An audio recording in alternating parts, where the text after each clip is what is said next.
Hello and welcome to the Scarlet Scoop. I'm your assistant multimedia editor, Hannah Chinetsky, filling in for Chelsea Spears. Well, it's finally getting warmer out there, and for most that would mean baseball season, but not for the 2015 National Championship football team. They are focused on this fall and getting a head start on the season this Saturday with the annual spring game. The Scarlet and Gray will battle it out in the horseshoe, with many of the players having something to prove as they fight for their positions.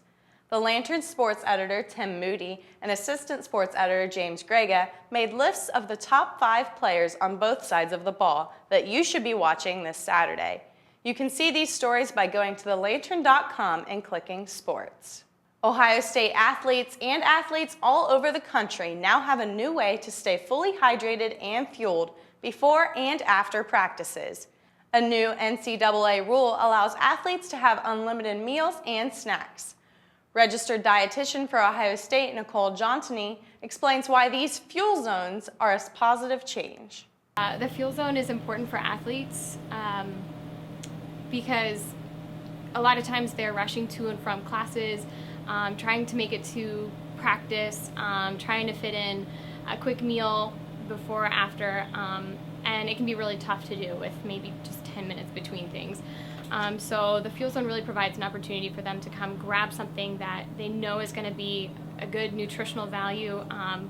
With myself being here, being able to answer their questions, I can guide them to what's going to be the best option before or after their practice. So it provides them with an opportunity to make sure they're getting the best fuel to prepare for practice and to recover after practice. On Thursday evening, Alpha Epsilon Pi Fraternity hosted a remembrance walk in honor of the Holocaust. The walk began at the fraternity house located on 15th Avenue and concluded at Mirror Lake, where there was a memorial vigil. Lantern TV reporter Francis Pellicciaro has more on this story. It was an overcast day in Columbus as students marched into the Oval and lit candles to commemorate the millions of lives lost in the Holocaust. Today is actually Yom HaShoah, which is basically the remembrance of the Holocaust throughout the whole world. If we don't remember the events of the past, then we are destined to repeat them, and we are. Some people participating in the walk identified a strong connection between the horrors of the past and continuing problems in the present world. Right now, I think we're going through tough time in the Middle East and other areas of the world with terrorism, and I think it's especially important that we recognize, all people that are being oppressed. The only thing you can do is just keep out there and keep speaking and telling your story, telling your father's story.